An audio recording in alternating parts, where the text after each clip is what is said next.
Halo guys, Asmi di sini dan kembali lagi di channel saya. Nah, pernah nggak sih kalian kepikiran apakah persahabatan antara cowok dan cewek bisa berubah jadi sesuatu yang lebih gitu dari teman misalnya?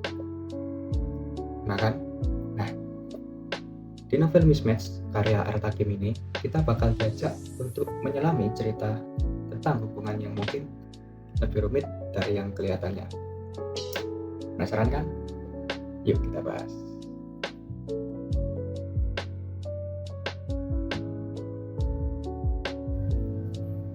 Ya, sebelum bahas ceritanya, kenalan dulu yuk sama penulisnya, Arata Kim, yang nama aslinya adalah Arata Sato.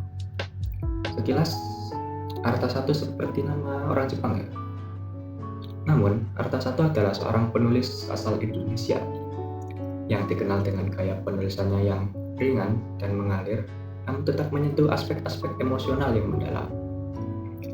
Ia mulai dikenal lewat novel pertamanya yang berjudul Asmara Loka yang diterbitkan pada tahun 2020. Kemudian diikuti dengan karya keduanya, Mismatch, yang dirilis pada tahun 2022.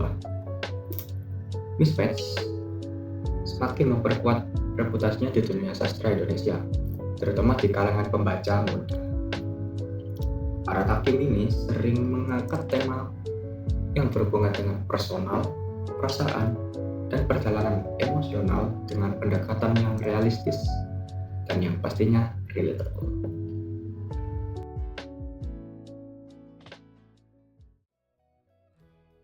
Oke, setelah perkenalan dengan tulisnya, sekarang kita akan bahas sedikit tentang ceritanya.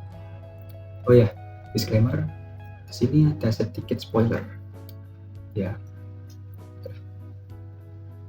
Oke, jadi novel ini menceritakan tentang Kenesia dan Giovanni, dua sahabat yang udah deket selama belasan tahun. Giovanni itu tipe cowok yang bawel tapi perhatian, sementara Kenesia santai dan gak kepikiran sama sekali kalau hubungan mereka bisa jadi lebih dari sahabat. Tapi semuanya berubah saat Giovanni melamar Kenesia di tengah-tengah pernikahan sahabat mereka. Ya, kalian gak salah dengar, melamar di tengah-tengah pernikahan. Di tengah-tengah pernikahan sahabat mereka, Adit dan Risa. Bayangin, yang awalnya cuma ngobrol santai, tiba-tiba ditodong serius. Kenesia pun mulai bertanya-tanya, beneran gak sih ini? Atau cuma karena udah nyaman aja?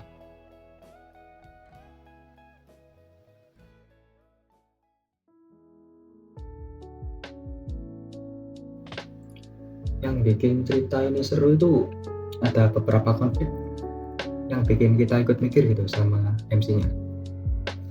Pertama ada hubungan sahabat yang berubah. Kenesia dan Giovanni mulai ngerasain ada perbedaan dalam hubungan mereka yang sebelumnya cuma sahabat. Kemudian ada pertarungan antara perasaan dan logika. Jadi Kenesia bingung apakah perasaan ini hanya kebiasaan atau memang ada rasa cinta. Kemudian karakter-karakter pendukung. Jadi di cerita ini ada beberapa tokoh yang bikin cerita ini semakin menarik gitu, dan memperkaya perjalanan mereka. Yang seru di novel ini adalah bagaimana perasaan Kenesia itu berkembang gitu. Dia mulai mikir apakah dia benar-benar cinta sama Giovanni.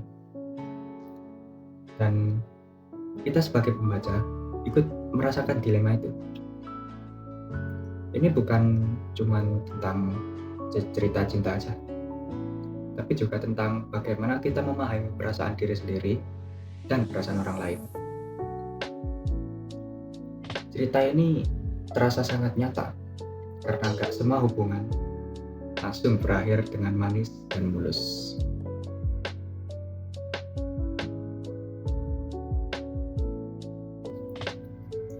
Kalau menurut saya pribadi, Mismatch ini saya kasih nilai 8/10 lah. Karena ceritanya ringan, tapi tetap punya kedalaman emosional.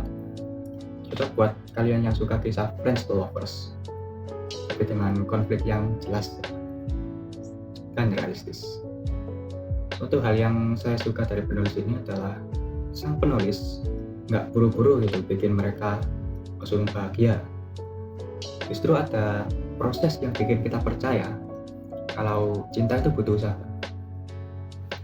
Tapi mungkin buat yang lebih suka ending tertutup dan jelas, mungkin bakal sedikit gemes lah gitu sama endingnya. Jadi saya kurang rekomendasiin sama orang-orang yang suka ending jelas gitu. Nah, endingnya emang sedikit menggantung.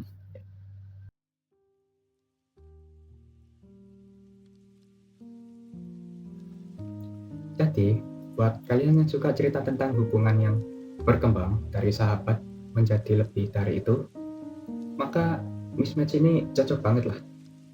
Tapi, lebih dari sekedar cerita cinta, buku ini ngajarin kita tentang pentingnya proses dalam memahami perasaan dan hubungan. Kadang, cinta itu nggak datang dengan mudah gitu, dan pasti butuh waktu untuk tahu apa yang sebenarnya kita inginkan. Selain itu, cerita ini juga mengingatkan kita bahwa setiap orang juga bisa berubah. Kadang hubungan itu harus melalui ujian waktu gitu, sebelum akhirnya kita bisa tahu apakah kita siap untuk melangkah lebih maju. Jadi gimana menurut kalian? Apakah hubungan Kenisia dan Giovanni bisa berhasil? Atau malah sebaliknya? Ya, sampai jumpa di video selanjutnya dan terima kasih sudah menonton. See you next time. Bye-bye.